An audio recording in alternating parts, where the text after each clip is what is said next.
Bulletin ਦਾ ਆਗਾਜ਼ ਕਰਨ ਜਾ ਰਹੇ ਹਾਂ ਅਸੀਂ। ਸਭ ਤੋਂ ਪਹਿਲਾਂ ਗੱਲ ਟੋਲ ਪਲਾਜ਼ੇ ਦੀ।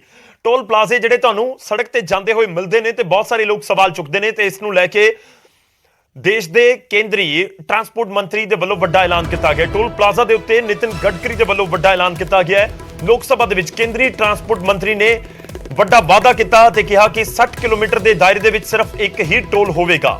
ਗਡਕਰੀ ਦੇ ਵੱਲੋਂ ਕਿਹਾ ਗਿਆ ਤੇ ਕਿਹਾ ਕਿ ਜੇਕਰ 60 ਕਿਲੋਮੀਟਰ ਦੇ ਦਾਇਰੇ ਦੇ ਵਿੱਚ ਦੂਜਾ ਟੋਲ ਹੋਇਆ ਤਾਂ 3 ਮਹੀਨੇ ਦੇ ਵਿੱਚ ਉਹ ਬੰਦ ਕਰ ਦੇਵਾਂਗੇ। ਟੋਲ ਦੇ ਨੇੜੇ ਰਹਿਣ ਵਾਲੇ ਸਥਾਨਕ ਲੋਕਾਂ ਨੂੰ ਪਾਸ ਮਿਲਣਗੇ ਔਰ ਦਸੰਬਰ 2024 ਤੱਕ ਅਮਰੀਕਾ ਵਰਗੀਆਂ ਸੜਕਾਂ ਹਿੰਦੁਸਤਾਨ ਦੇ ਵਿੱਚ ਹੋਣਗੀਆਂ। ਇਹ ਵੱਡੀਆਂ ਸਟੇਟਮੈਂਟਸ ਨੇ। ਨਿਤਿਨ ਗਡਕਰੀ ਲਗਾਤਾਰ ਇਹ ਅਹੁਦਾ ਸੰਭਾਲ ਰਹੇ ਨੇ, ਕੇਂਦਰੀ ਟਰਾਂਸਪੋਰਟ ਮੰਤਰਾਲਾ ਸੰਭਾਲ ਰਹੇ ਨੇ ਤੇ ਟੋਲ ਨੂੰ ਲੈ ਕੇ ਲੋਕ ਲਗਾਤਾਰ ਸਵਾਲ ਚੁੱਕਦੇ ਨੇ ਕਿ ਜਦੋਂ ਅਸੀਂ ਕੋਈ ਵਹੀਕਲ ਖਰੀਦਦੇ ਹਾਂ, ਕੋਈ ਸਕੂਟਰ ਖਰੀਦੀਏ, ਕੋਈ ਕਾਰ ਖਰੀਦੀਏ ਤਾਂ ਸਾਡੇ ਤੋਂ ਤਾਂ ਆਲਰੇਡੀ ਬਹੁਤ ਟੈਕਸ ਲਿਆ ਜਾਂਦਾ ਹੈ। ਸਟੇਟ ਗਵਰਨਮੈਂਟ ਵੱਖਰਾ ਲੈਂਦੀ ਹੈ, ਸੈਂਟਰ ਗਵਰਨਮੈਂਟ ਵੱਖਰਾ ਲੈਂਦੀ ਹੈ, ਤਾਂ ਉਸ ਤੋਂ ਬਾਵਜੂਦ ਆਖਿਰ ਕਿਉਂ ਇਸ ਤਰੀਕੇ ਦੇ ਨਾਲ ਟੋਲ ਦੇ ਉੱਤੇ ਪੈਸੇ ਖਰਚ ਕਰਨੇ ਪੈਂਦੇ ਨੇ। ਤਾਂ ਹੁਣ ਇੱਕ ਚੀਜ਼ ਬਹੁਤ ਕਲੀਅਰ ਹੋ ਰਹੀ ਹੈ ਕਿ ਟੋਲ ਪਲਾਜ਼ੇ ਹੁਣ ਜ਼ਿਆਦਾ ਨਹੀਂ ਹੋਣਗੇ, ਘਟਣਗੇ। ਜਿਵੇਂ ਕਿ 60 ਕਿਲੋਮੀਟਰ ਦੇ ਦਾਇਰੇ ਦੇ ਵਿੱਚ ਇੱਕੋ ਟੋਲ ਪਲਾਜ਼ਾ ਹੋਏਗਾ। ਤੁਸੀਂ ਇੱਕ ਸਟੇਸ਼ਨ ਤੋਂ ਨਿਕਲੇ ਹੋ, ਦੂਜੇ ਸਟੇਸ਼ਨ ਦੇ ਉੱਤੇ ਜਾਣਾ ਹੈ ਤਾਂ ਫਿਰ ਤੁਹਾਨੂੰ ਇੱਕ ਹੀ ਟੋਲ ਪਲਾਜ਼ਾ ਪਏਗਾ ਜੇਕਰ ਤੁਹਾਡੀ ਦੂਰੀ 60 ਕਿਲੋਮੀਟਰ ਦੀ, ਯਾਨੀ ਕਿ ਇੱਕ ਟੋਲ ਪਲਾਜ਼ੇ ਤੋਂ ਦੂਜੇ ਟੋਲ ਪਲਾਜ਼ਾ ਦੇ ਵਿਚਾਲੇ 60 ਕਿਲੋਮੀਟਰ ਦਾ ਡਿਸਟੈਂਸ ਹੋਏਗਾ। ਇਹ ਜ਼ਿਕਰ ਕੀਤਾ ਗਿਆ ਨਿਤਿਨ ਗਡਕਰੀ ਦੇ ਵੱਲੋਂ। ਮੰਨ ਲਓ ਕਿ ਜੇ ਅਸੀਂ ਚੰਡੀਗੜ੍ਹ ਤੋਂ ਬਠਿੰਡਾ ਵਾਲੇ ਪਾਸੇ ਜਾਂਦੇ ਹਾਂ, ਮੌਜੂਦਾ ਸਮੇਂ ਦੇ ਵਿੱਚ ਕਰੀਬ 5 ਟੋਲ ਤੁਹਾਨੂੰ ਦੇਣੇ ਪੈਂਦੇ ਨੇ ਜੇ ਤੁਸੀਂ ਚੰਡੀਗੜ੍ਹ ਤੋਂ ਬਠਿੰਡਾ ਟਰੈਵਲ ਕਰਦੇ ਹੋ ਵਾਇਆ ਪਟਿਆਲਾ ਸੰਗਰੂਰ ਹੋ ਕੇ। ਤਾਂ ਜੇ ਉਹ 5 ਟੋਲ ਪਲਾਜ਼ੇ ਨੇ ਔਰ ਕਰੀਬ ਚੰਡੀਗੜ੍ਹ ਤੋਂ ਬਠਿੰਡੇ ਦਾ ਰਾਹ 240 ਕਿਲੋਮੀਟਰ ਦੇ ਕਰੀਬ ਹੈ, 235 ਜਾਂ 240 ਕਿਲੋਮੀਟਰ ਹੋਏਗਾ। ਤਾਂ ਜੇ ਹੁਣ 5 ਟੋਲ ਪਲਾਜ਼ੇ ਲੱਗ ਰਹੇ ਨੇ ਤਾਂ ਇਸ ਦਾ ਮਤਲਬ ਹੈ ਕਿ ਅਗਲੇ 3 ਮਹੀਨਿਆਂ ਦੇ ਵਿੱਚ ਜੋ ਕੇਂਦਰੀ ਮੰਤਰੀ ਐਲਾਨ ਕਰ ਰਹੇ ਨੇ ਕਿ ਇੱਕ ਟੋਲ ਪਲਾਜ਼ਾ ਤਾਂ ਮਿਨੀਮਮ ਉਸ ਦੇ ਵਿੱਚੋਂ ਖਤਮ ਹੋਏਗਾ। ਤੇ ਜੇਕਰ 240 ਕਿਲੋਮੀਟਰ ਤੋਂ ਵੀ ਘੱਟ ਸਫ਼ਰ ਹੋਇਆ, ਹਾਲਾਂਕਿ ਇਹ ਜਿਹੜੀਆਂ ਟੋਲ ਕੰਪਨੀਆਂ ਹੁੰਦੀਆਂ ਨੇ ਇਹਨਾਂ ਦੇ ਵੱਲੋਂ ਵੀ ਬੜੇ ਹੱਥਕੰਡੇ ਅਪਣਾਏ ਜਾਂਦੇ ਨੇ, ਇਸ ਕਰਕੇ ਇਹਨਾਂ ਦੀ ਵੀ ਕੋਸ਼ਿਸ਼ ਹੁੰਦੀ ਹੈ ਕਿ ਕੁਝ ਟੋਲ ਪਲਾਜ਼ਿਆਂ ਦੀ ਲੋਕੇਸ਼ਨ ਚੇਂਜ ਕਰਕੇ ਟੋਲ ਲਗਾਏ ਜਾਣ ਜਾਂ ਟੋਲ ਵਸੂਲਿਆ ਜਾਂਦਾ ਹੈ ਜੋ ਉਹ ਜਾਰੀ ਰੱਖਿਆ ਜਾ ਸਕੇ। ਮੈਂ ਬਠਿੰਡਾ ਤੋਂ ਚੰਡੀਗੜ੍ਹ ਦਾ ਜ਼ਿਕਰ ਕਰ ਰਿਹਾ ਤਾਂ ਇਹ ਆਉਣ ਵਾਲੇ ਦਿਨਾਂ ਦੇ ਵਿੱਚ ਲੱਗ ਰਿਹਾ ਕਿ ਘੱਟੋ ਘੱਟ ਇੱਕ ਟੋਲ ਪਲਾਜ਼ਾ ਤਾਂ ਜ਼ਰੂਰ ਘਟੇਗਾ।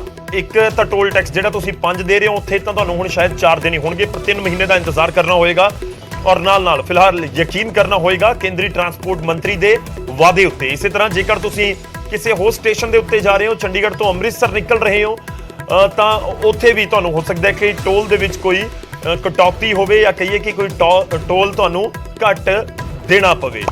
ਤਾਂ ਇਹ ਆਮ ਲੋਕਾਂ ਦੇ ਲਈ ਇੱਕ ਚੰਗੀ ਖਬਰ ਹੈ ਤੇ ਉਹ ਵੀ ਲੋਕ ਜੋ ਬਿਲਕੁਲ ਟੋਲ ਦੇ ਨੇੜੇ ਰਹਿੰਦੇ ਨੇ। ਕਈ ਵਾਰ ਕੀ ਹੁੰਦਾ ਹੈ ਕਿ ਤੁਸੀਂ ਰੋਜ਼ਾਨਾ ਟੋਲ ਨੂੰ ਕ੍ਰਾਸ ਕਰਨਾ ਹੁੰਦਾ ਪਰ ਜਾਣਾ ਅੱਗੇ 2 ਕਿਲੋਮੀਟਰ ਹੁੰਦਾ ਹੈ। 2 ਕਿਲੋਮੀਟਰ ਟੋਲ ਦੇ ਉਰਲੇ ਪਾਸੇ ਤੁਹਾਡਾ ਘਰ ਹੈ ਤੇ 2 ਕਿਲੋਮੀਟਰ ਪਰਲੇ ਪਾਸੇ ਤੁਹਾਡੀ ਮੰਜ਼ਿਲ ਹੈ। ਜਿਵੇਂ ਤੁਹਾਡਾ ਕੋਈ ਬਿਜ਼ਨਸ ਹੈ, ਨੌਕਰੀ ਤੇ ਤੁਸੀਂ ਜਾਂਦੇ ਹੋ, ਜਾਂ ਫਿਰ ਤੁਹਾਡਾ ਕੋਈ ਬਿਜ਼ਨਸ ਹੈ, ਤੁਹਾਡੀ ਕੋਈ ਦੁਕਾਨ ਹੈ ਜਾਂ ਕੋਈ ਹੋਰ ਤੁਹਾਡਾ ਡੈਸਟੀਨੇਸ਼ਨ ਹੈ, ਤਾਂ ਉਹ ਵੀ ਲੋਕ ਬਹੁਤ ਸਵਾਲ ਚੁੱਕਦੇ ਨੇ ਕਿ ਅਸੀਂ ਤਾਂ ਡੇਲੀ ਨਿਕਲਣਾ ਹੁੰਦਾ, ਅਸੀਂ ਲੋਕਲ। ਹਾਲਾਂਕਿ ਬਹੁਤ ਸਾਰੇ ਟੋਲ ਪਲਾਜ਼ਿਆਂ ਦੇ ਉੱਤੇ ਪਾਸ ਬਣਾ ਕੇ ਦਿੱਤੇ ਜਾਂਦੇ ਨੇ ਔਰ ਲੋਕ ਉਹ ਪਾਸ ਦੀ ਸੁਵਿਧਾ ਲੈਂਦੇ ਨੇ।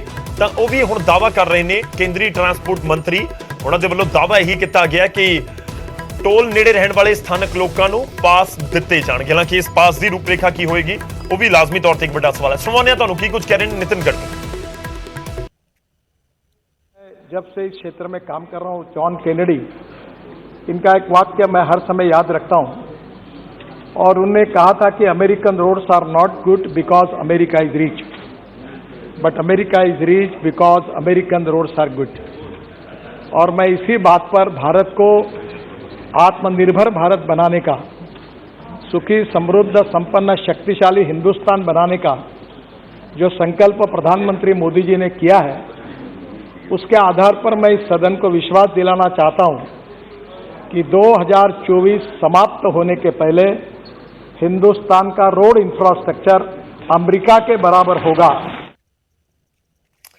ਤਾਂ 2024 ਤੱਕ ਦਾ ਇੰਤਜ਼ਾਰ ਹੁਣ ਜ਼ਰੂਰ ਸਾਰੇ ਭਾਰਤੀਆਂ ਨੂੰ ਹੋਵੇਗਾ ਕਿ ਜੇਕਰ ਕੇਂਦਰੀ ਮੰਤਰੀ ਇੰਨੀ ਵੱਡੀ ਗੱਲ ਕਹਿ ਰਹੇ ਨੇ ਕਿ ਅਮਰੀਕਾ ਵਰਗੀਆਂ ਸੜਕਾਂ ਹੋਣਗੀਆਂ ਇੱਥੇ ਤਾਂ ਉਸ ਦਾ ਇੰਤਜ਼ਾਰ ਰਹੇਗਾ। ਦੂਜਾ ਸਵਾਲ ਇਹ ਵੀ ਹੈ ਕਿ ਕਿਸੇ ਖਾਸ ਸ਼ਹਿਰ ਜਾਂ ਸੈਗਮੈਂਟ ਦੇ ਲਈ ਕੋਈ ਖਾਸ ਹਾਈਵੇ ਅਮਰੀਕਾ ਵਰਗੀਆਂ ਸੜਕਾਂ ਦਾ ਹੋਏਗਾ ਜਾਂ ਇਹ ਜਾਲ ਪੂਰੇ ਦੇਸ਼ 'ਚ ਹੋਏਗਾ, ਕਿਉਂਕਿ ਹਰ ਕੋਈ ਚਾਹੁੰਦਾ ਹੈ ਕਿ ਉਹਨਾਂ ਦੇ ਸ਼ਹਿਰ ਤੱਕ ਕਨੈਕਟੀਵਿਟੀ ਵਧੀਆ ਹੋਵੇ।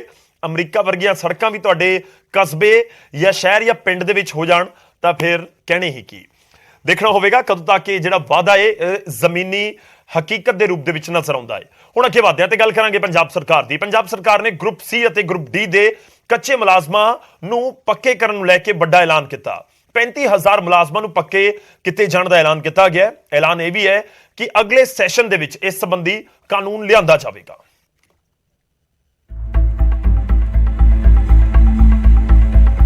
ਇੱਕ ਪਾਸੇ ਨਵੇਂ ਬਣੇ ਕੈਬਨਿਟ ਮੰਤਰੀਆਂ ਨੇ ਆਪਣਾ ਕਾਰਜਭਾਰ ਸੰਭਿਆ ਤਾਂ ਦੂਜੇ ਪਾਸੇ ਸੀਐਮ ਮਾਨ ਨੇ ਕੱਚੇ ਮੁਲਾਜ਼ਮਾਂ ਨੂੰ ਪੱਕੇ ਕਰਨ ਦਾ ਐਲਾਨ ਕਰ ਦਿੱਤਾ। ਭਗਵੰਤ ਮਾਨ ਨੇ ਗਰੁੱਪ ਸੀ ਤੇ ਡੀ ਦੇ 35,000 ਮੁਲਾਜ਼ਮਾਂ ਨੂੰ ਪੱਕਾ ਕਰਨ ਦਾ ਫੈਸਲਾ ਕੀਤਾ ਹੈ।